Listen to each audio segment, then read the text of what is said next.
Okay, ready to look at agency.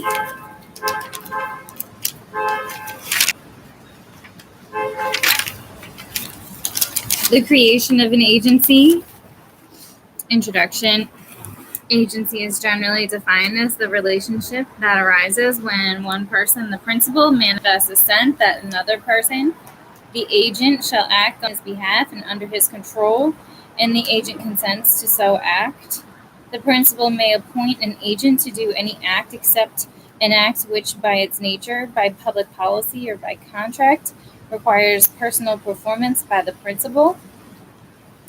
Creation of agency relationship. Agency is a consensual relationship, but not all contract formalities are required to create an agency. Capacity. To create an agency relationship, the respective parties must have capacity. However, the degree of capacity required for a principal differs from that required for an agent. Principal must have contractual capacity. Generally, a person, including entities, have capacity to contract, may appoint an agent. As a result, minors and most unincorporated organizations, i.e. clubs, cannot be principals and thus cannot appoint agents. However, in many jurisdictions, partnerships and other organized business entities can be principals and appoint agents.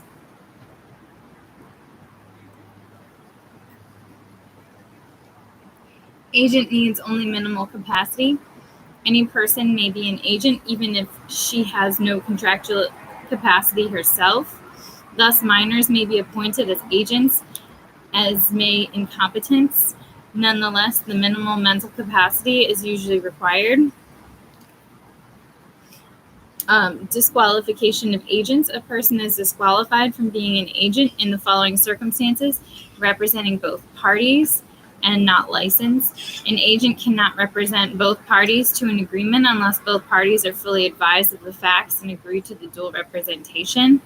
Not licensed. If the law requires an agent to have a license, brokers or insurance agents, she cannot act without one. Formalities. Consent of principal and agent. Consent must be manifested by both the principal and the agent to create an agency relationship. No consideration required. Consideration is not necessary for the creation of an agency relationship.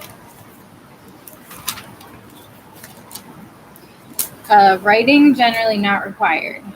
Generally, absent an express statutory provision to the contrary, the existence of an agency does not have to be evidenced in writing. This is true even when the statute of frauds requires a writing for the agreement that the agent is entering into on behalf of the principal. However, a number of states do have express provisions, for example, equal dignities rules, requiring agency agreements to be in writing when the agent is to enter into certain contracts within the statute of frauds, most notably contracts involving disposition of land. Modes of creating agency relationship. An agency relationship may be created by the fact that by an act of the parties or by operation of law. By act of the parties, an agency relationship may be created by an act of the parties in three different ways. One, the agent and the principal can agree that the agency shall exist. Actual authority situation. A principal may hold another out as his agent to a third party. Apparent authority situation. Or third, a principal may agree to be bound by previously unauthorized acts of another, which is a ratification.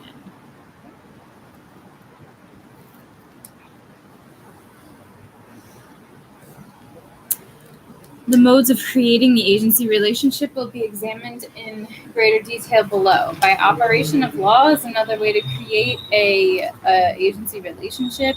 Those include estoppel and by statute. An agency relationship may be created through estoppel. For example, a principal may be estopped from denying the existence of an agency. There is almost no difference between estoppel and apparent authority. They both depend on a third party's reliance on a communication from the principal. They differ only in application. Apparent authority makes the principal a party to the contract with contractual rights and liabilities, whereas estoppel is merely a remedy to protect the innocent third party against loss. Statutes. An agency may be created by statutes. Such statutes are usually designed to accomplish a limited purpose. And you see an example is like accepting service of process, basically. Rights and duties between principal and agent.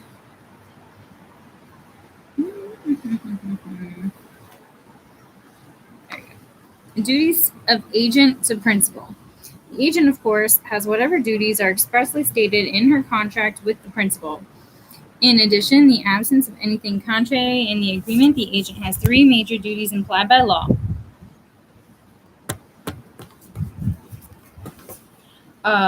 Which include loyalty, obedience, and care.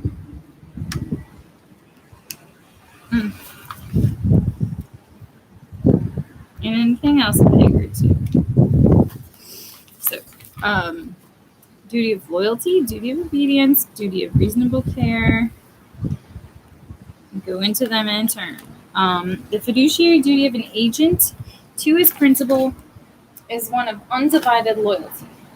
If an agency has interests adverse to the interests of his principal, for example, self-dealing or obtaining secret profits, he breaches the duty by failing to disclose them. A breach of the duty of loyalty also may occur where the agent acts on behalf of 2 different principals with adverse interests.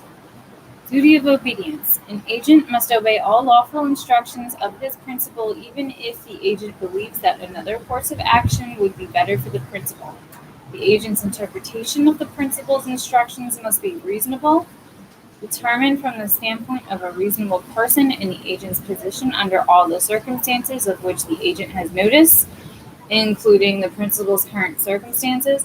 While the principal may well be liable for the agent's acts in violation of instructions, in parentheses it says apparent authority, the agent will be liable to the principal for any loss that the principal suffers.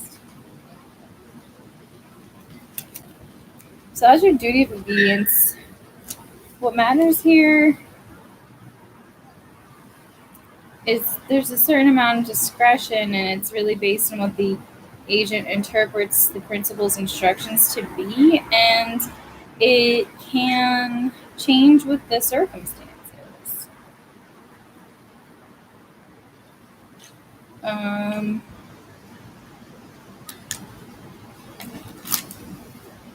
Duty of reasonable care. Compensated agent. An agent owes a duty to her principal to carry out the agency with reasonable care, in light of local community standards and taking into account any special skills of the agent. Gratuitous agent. The modern trend is to hold a gratuitous or uncompensated agent to the degree of care customary in the community for one undertaking similar tasks without compensation. In most situations, this results in no difference between the standard for paid and unpaid agents.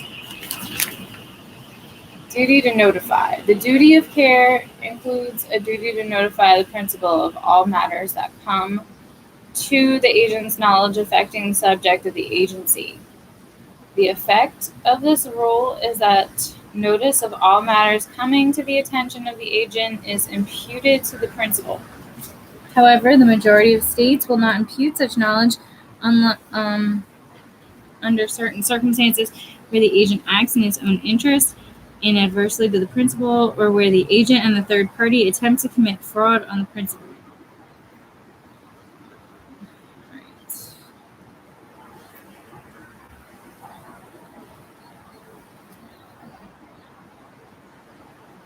So these reasonable care standards are like unique. And this imputation of knowledge thing,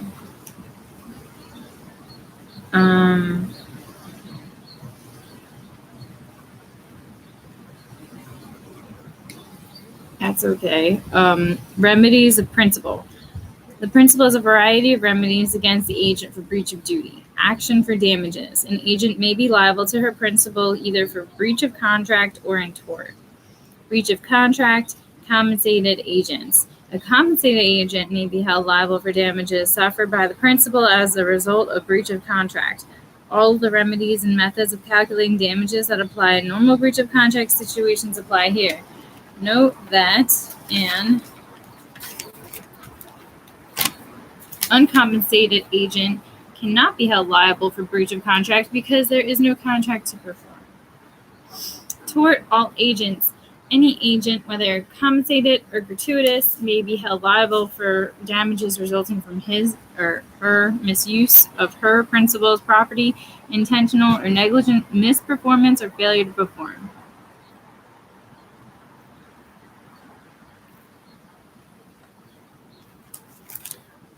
Action for secret profits.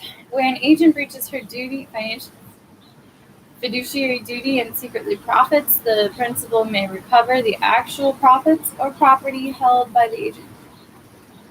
Accounting. The principal may bring an action in equity in complicated situations to have a court determine the exact amount of the principal's funds that the agent has that must be returned to the principal. Withholding of compensation. Where the agent has committed an intentional tort or intentionally breached her fiduciary duty, the principal may, in addition to any other remedies he has, refused to pay the agent for any unapportioned compensation.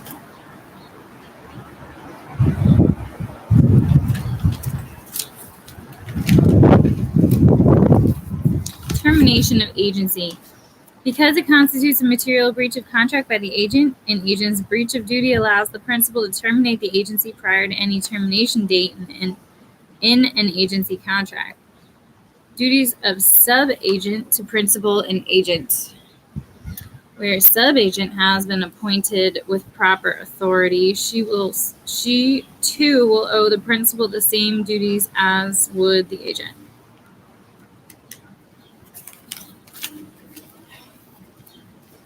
Definition of sub-agent. A sub-agent is a person appointed by the agent to perform functions assigned to the agent by the principal.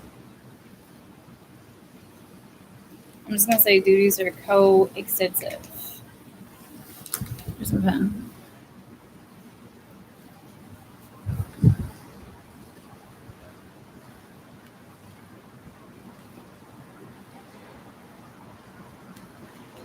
I love that word.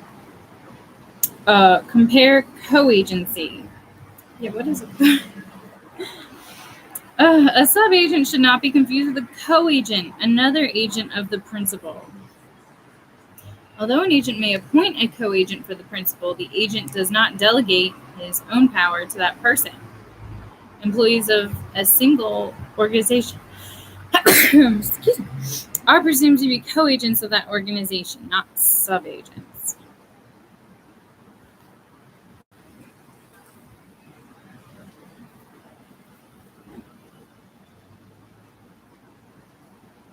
I never knew that delegation was involved with the sub-agent. Can that be so?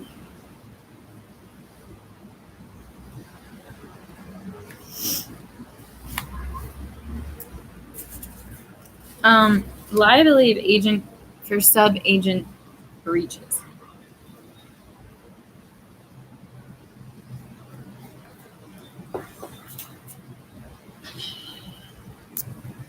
So note that the agent will also be held liable to the principal for breaches of the sub-agent. This is so even though the agent exercised diligence and good faith in appointing the sub-agent.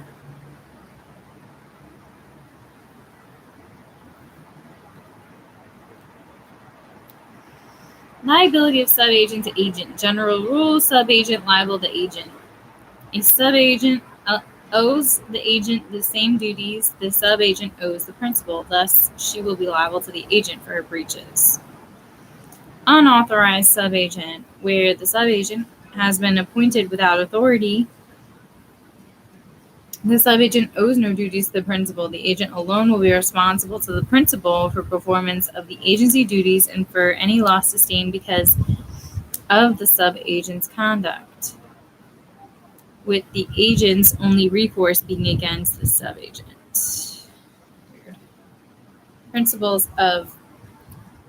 Duties of principal to agent. Duties imposed by operation of law. Compensation. The principal owes the agent a duty to compensate her reasonably for her services, unless, of course, the agent has agreed to act gratuitously. Note that a principal has no duty to compensate a subagent, even if the agent was authorized to hire the subagent, unless the principal agrees otherwise.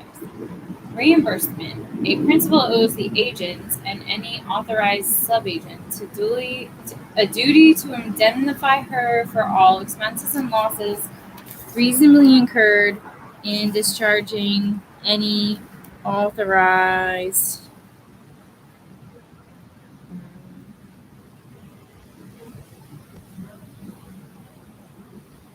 We got a duty to compensate, a duty to indemnify. Discharging any authorized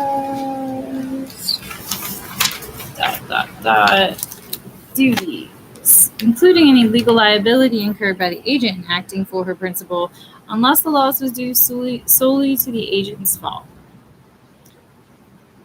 Duties imposed by contract. Of course, the principal also has a duty to comply with the terms of the contract of any contract between him and the agent. Obviously, such a contract could vary the terms of the common law duties.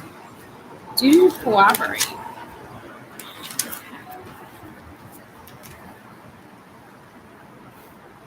As a general rule, the principal should cooperate with his agent to help her carry out agency functions. Thus, he must provide the agent with the requisite opportunities and not unreasonably interfere with the agent's performance. Generally, the scope of the duty is measured by what is reasonably contemplated by the parties. Remedies of agent, breach of contract. A compensated agent has the usual remedies for breach of contract. The most important thing to remember is that the agent has a duty to mitigate damages. Right. Agent's lien. An agent has a possessory lien, a claim against any property of the principal that the agent holds for any money due to the agent, including compensation for services, unless the contract provides otherwise. Real estate brokers' contracts. Non-exclusive contract subject to prior sale. A non-exclusive contract normally entitles a real estate broker to compensation when she has produced a buyer who is ready, willing, and able to buy, provided the property has not already been sold. In this case, the broker is entitled to her commission even though the sale is not consummated. Occasionally, however, a non-exclusive contract will specifically provide that the commission is due only when the sale is consummated. In such a case, the broker is not entitled to compensation until the conveyance, not the contract of sale, has been made.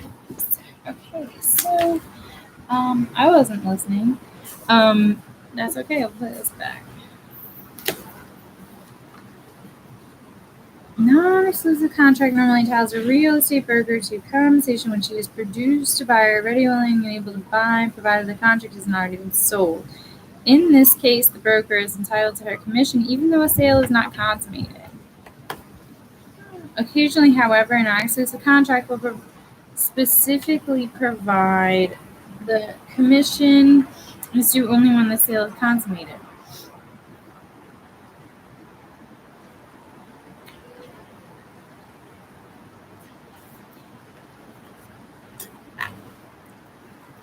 Alright, so the general rule is sale need not be consummated.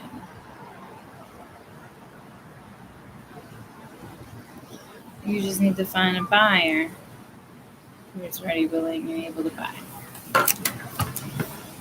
When you're working for the seller, exclusive contract entitles a real estate broker to her commission if she or anyone else, for example, the owner or another broker, produces a buyer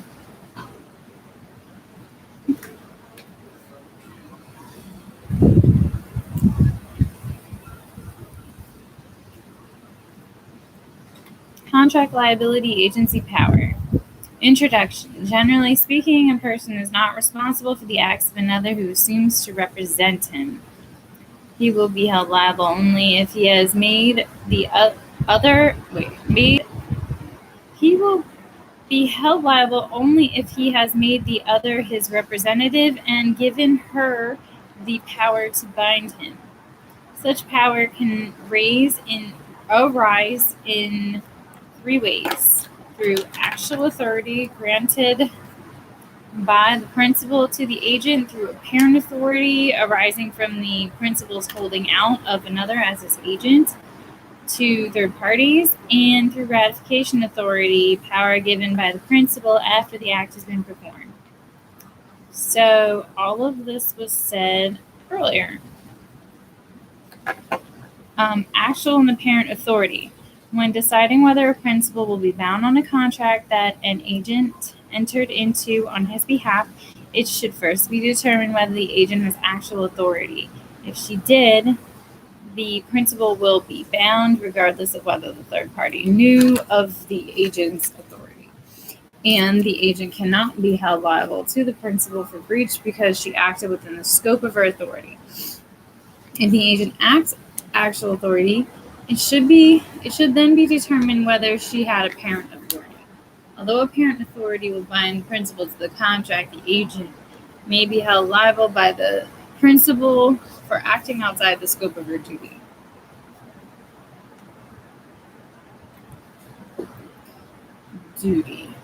Authority, I meant to say. Actual authority. Actual authority is authority that the agent reasonably thinks she possesses based upon the principal's dealings with her. In determining whether the actor had actual authority, you ask whether the requisite formalities, if any, have been complied with, what type of actual authority, express or implied, is present, and whether the authority has been terminated. Types of actual authority, express or implied. Express authority is the authority contained within the four corners of the agency agreement, the communication, whether written or oral, from the principal to the agent. Construction of authority. In general, the grant of authority given to an agent will be interpreted in a fashion similar to interpretation of offers under contract law. Extravagant language, usually limited. Grants of authority often contain extravagant language that would appear to give extremely broad powers to the agent.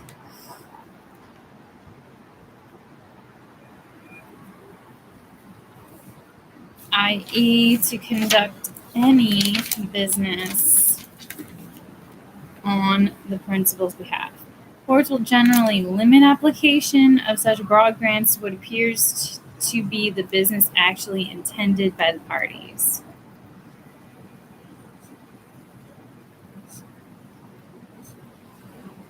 Specific versus general language. Specific language in the grant of authority will prevail over general language. Reasonable belief of the agent. The agent is free to act upon her grant of authority as she reasonably believes the principal intended. In construing the intent of the principal, the agent may look to the principal's words and acts when he conveyed authority.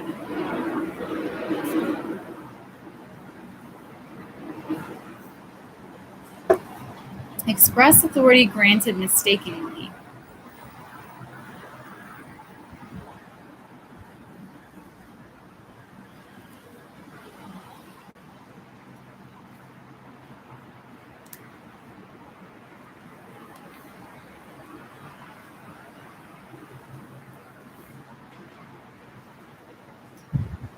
Express authority may exist even though the principal did not intend to convey such authority, but did so by mistake. Mistakes may involve the person to whom the authority is given or the subject matter.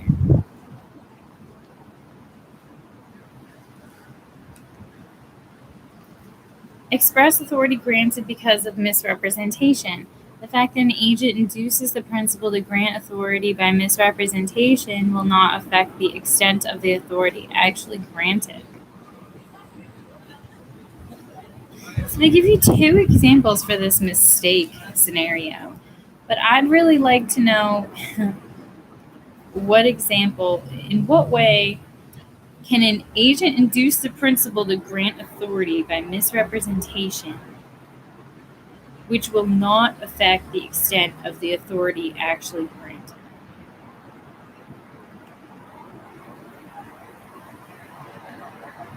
That I'd like to know. It says not here in bold italics. Not affect the extent of the authority actually granted. Really? So what's been granted? Nothing? I don't know. Implied from express authority.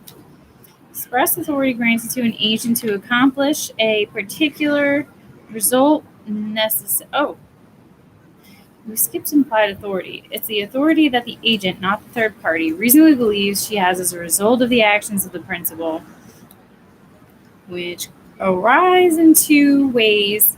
Either implied from express authority granted to an agent to accomplish the particular result necessarily implies authority to use all means reasonably necessary for its accomplishment. Go ahead and give me an example. I don't understand what that means. Implied from custom and usage.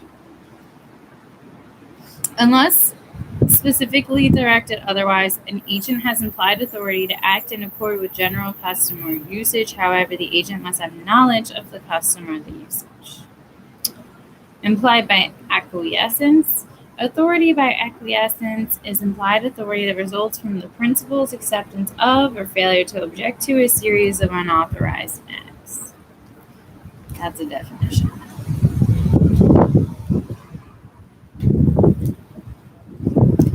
I.e., a series of ratifications that reasonably leads the agent to believe that she has authority to do the same acts in the future.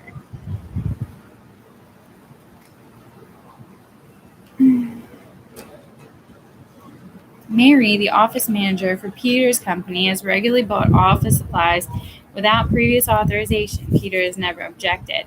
Mary has implied authority by acquiescence to continue these purchases.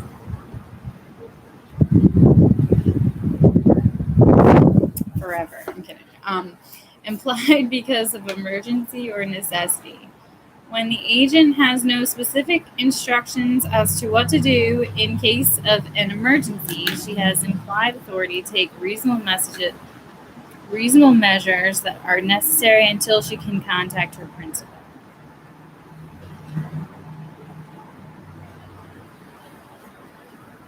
Specific situations. Authority to delegate. In general, an agent's authority will not be construed to permit her to delegate any of her authority. The courts reason that an agency relationship is a consensual relationship, and the principal has not consented to someone else performing the agent's functions. However, the principal will be held to have impliedly consented to a delegation of authority by the agent in the following cases. Ministerial acts is one. An agent may employ a sub-agent to execute ministerial acts, such as purely mechanical acts, or delegation required by circumstances. Often, circumstances may indicate that the employment of a sub-agent will be necessary. If so, authority to delegate will be implied.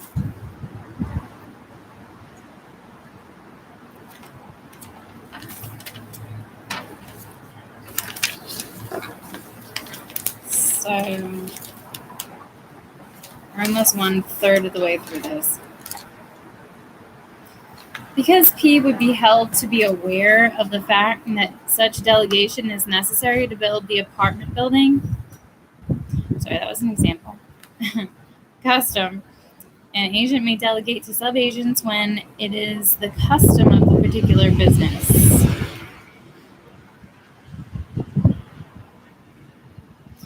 Impossibility. A principal will be held to have impliedly consented to sub-delegation where he has noticed that those acts being performed could not by definition be performed by the agent herself.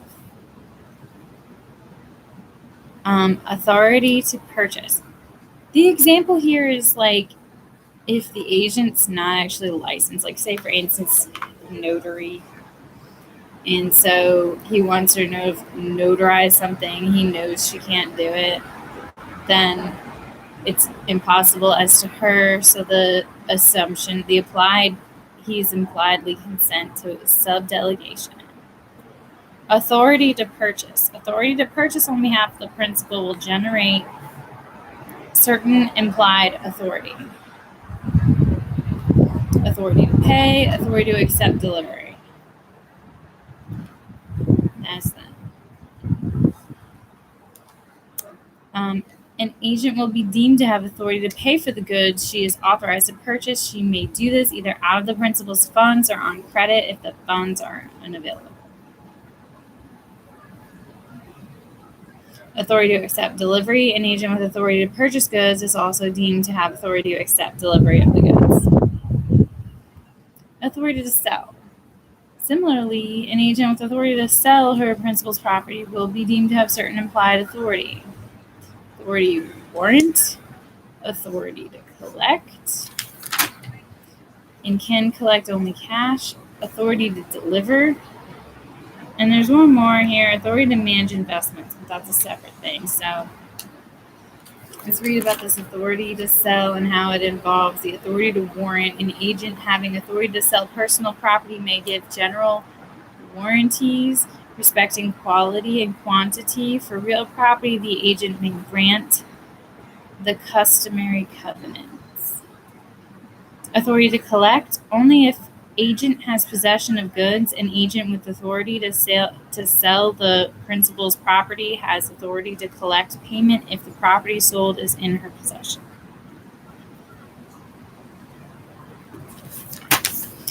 And can collect only cash. Payment for property sold must be in cash. The agent may not accept a check or extend credit unless, of course, implied consent, custom, past practices between the parties can be found.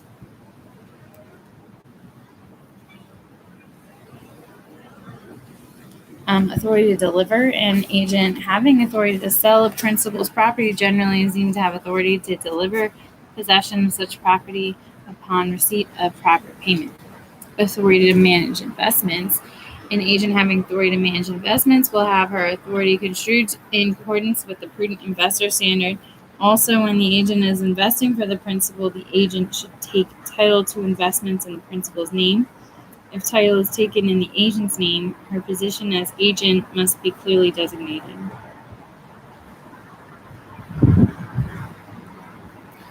So, prudent investor standard, and then taking title.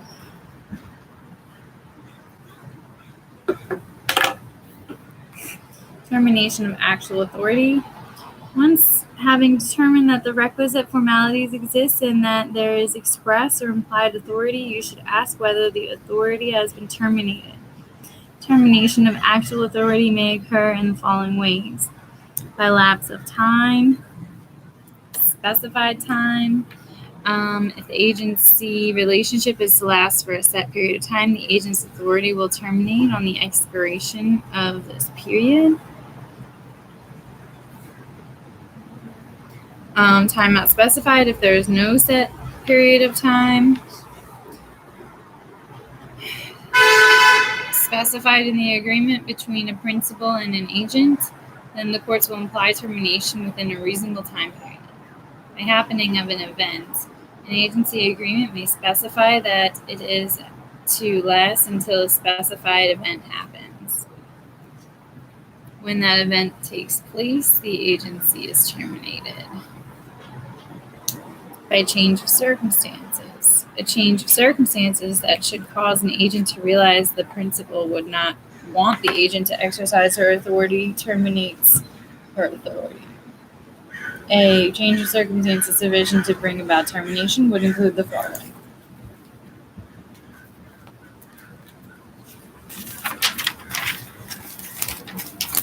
destruction of the subject matter of authority, a drastic change in the business conditions, a change in relevant laws, and insolvency of the agent or principal if relevant.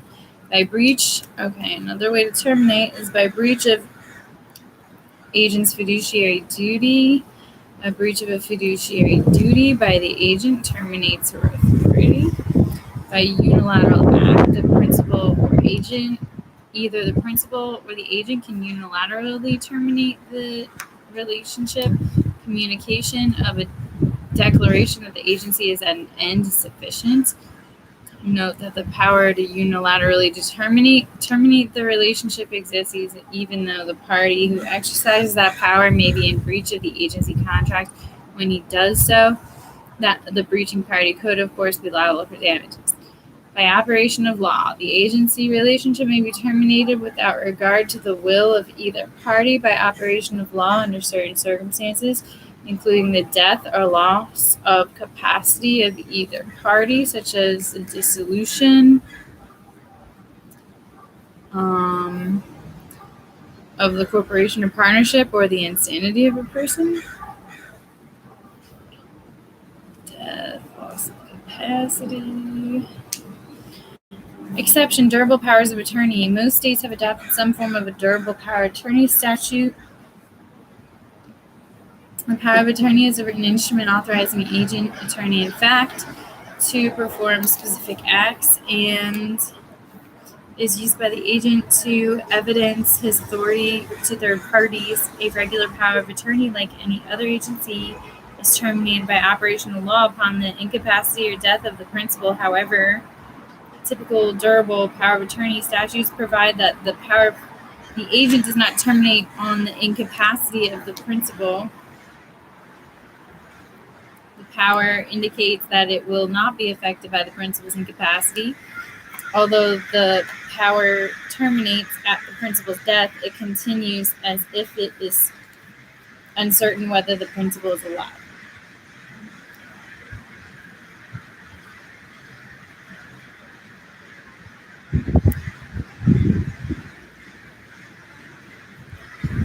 Irrevocable agencies. There are two types of agency relationships that may not be unilaterally terminated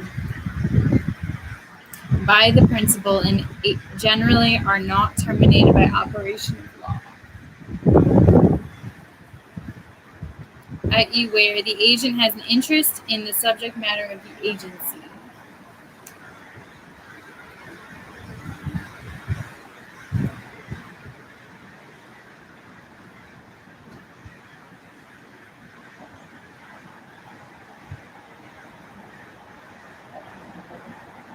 Or a power is given for security. Irrevocable agencies. I'll just start that. Definitions. Agency coupled with an interest. An agent has an interest when she has been given immediately exercisable rights in the property. P owes A 20 grand. P gives A a written power of attorney authorizing A to sell Blackacre, which P owns, and to remit to P any money received in excess of $20,000. A accepts this as a discharge of the debt. P cannot revoke A's power to sell Blackacre. Power given as a security. A power given as security is normally exercisable by the agent only upon a subsequent default by the principal. These types of transactions normally involve a loan to the principal who posts collateral and gives the agent authority to sell in the event of default.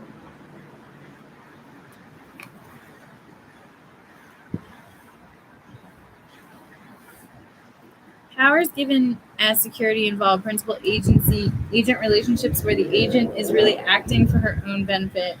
Therefore, even though agency is involved, the agent has her own interest in the subject matter of the agency power. Restatement view. The restatement third of agency restatement does not distinguish between these two types of interest. It treats them both as powers given as security.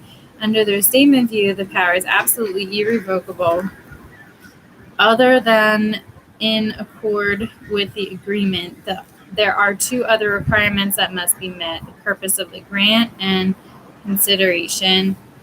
The grant of authority must have been given in order to protect a debt, other duty or title of the agent or third person, and consideration, it must be supported by consideration.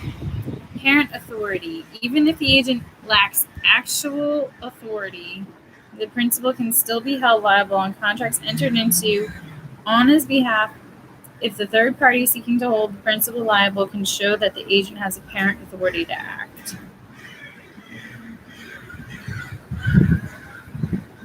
Basic theory. Where the principal holds out another as possessing certain authority, thereby inducing others reasonably to believe that authority exists, the agent has apparent authority to act, even though, as between herself and the principal, such authority has not been granted. Note that apparent authority differs from actual authority in that apparent authority arises out of reasonable beliefs of third parties, whereas actual authority arises out of reasonable beliefs of agents.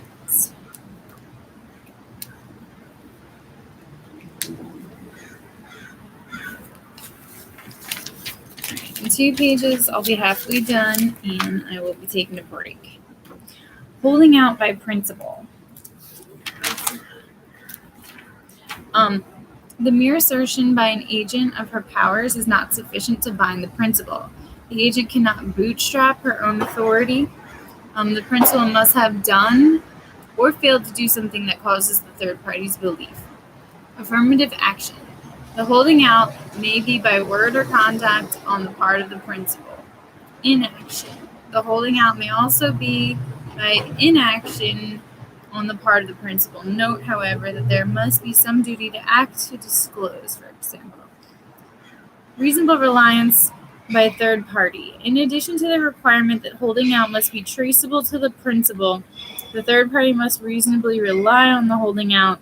Thus, unusual circumstances surrounding an agent's actions or an extraordinary transactions entered into by the agent can create a duty on the third party to inquire into the agent's authority to act.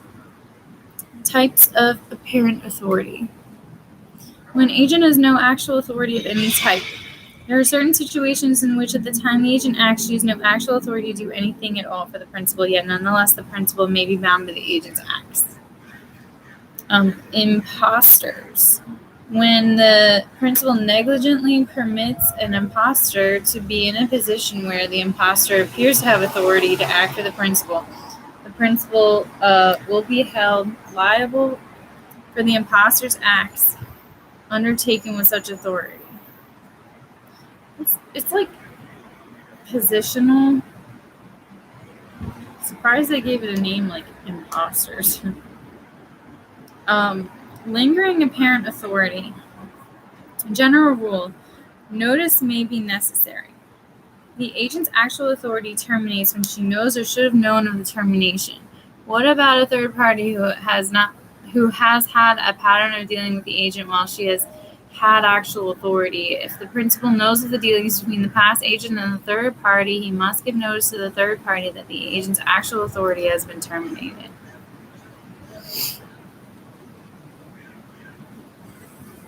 If he fails to do so, and if the third party did not know or reasonably should have known that the termination of the agent's actual authority, the agent will continue to have apparent authority. Sufficient notification of termination may come either directly or indirectly, and either from the principal or some other source. The test is whether the third party knows or reasonably should have known of the termination of the agent's authority. Writing manifesting agent's authority. If the principal has given an agent a writing manifesting her authority that is meant to be shown to third parties, the agent's apparent authority will not be terminated with respect to the third parties who see and rely on such writing after termination of her authority. Death or incompetency. The restatement view is that death or incompetency of a principal does not automatically terminate the agent's apparent authority. The traditional rule, still followed by some states, is that death or incompetency of the principal terminates all authority of the agent without notice. That's the traditional rule. either to the agent or third parties with respect to banks. Uniform Commercial Code Section 4-405 provides that a bank can continue to honor transactions for a customer's account until he learns of the death or adjudication of incompetency and has a reasonable time to act.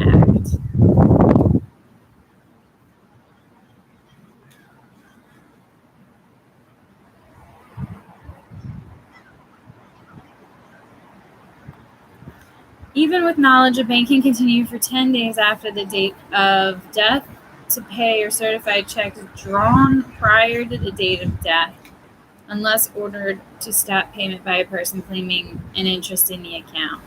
When agent has some present actual authority, there are situations in which the agent exceeds her authority to act on behalf of the principal, yet the principal is still bound by the agent's acts. Prior acts, when a principal has previously allowed the agent to act beyond her authority, and the principal knows that the third party is aware of this fact, the principal is bound by the agent's unauthorized act. Position.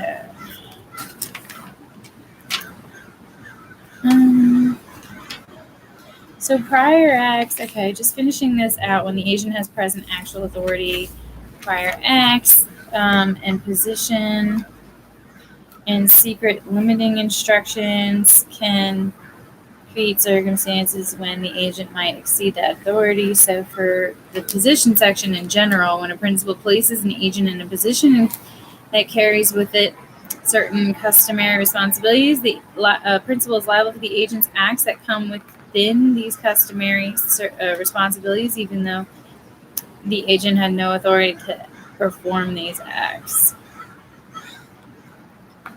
General and versus special agent. In determining whether the agent's position customarily includes the act that she has performed, courts often rely on the distinction between a general agent and a special agent. A general agent is one who is authorized to engage in a series of transactions involving a continuity of service. A special agent is authorized to engage in one or more transactions not involving a continuity of service. The general agent's apparent authority is considerably broader. Secret limiting instruction, when a principal secretly limits the actual authority of the agent to act, and the agent, when dealing with a third party, acts beyond the scope of the limitation, the principal will be bound by the agreement made by the third party and agent. So I'm going to leave it there at a little more than halfway through this reading. This output.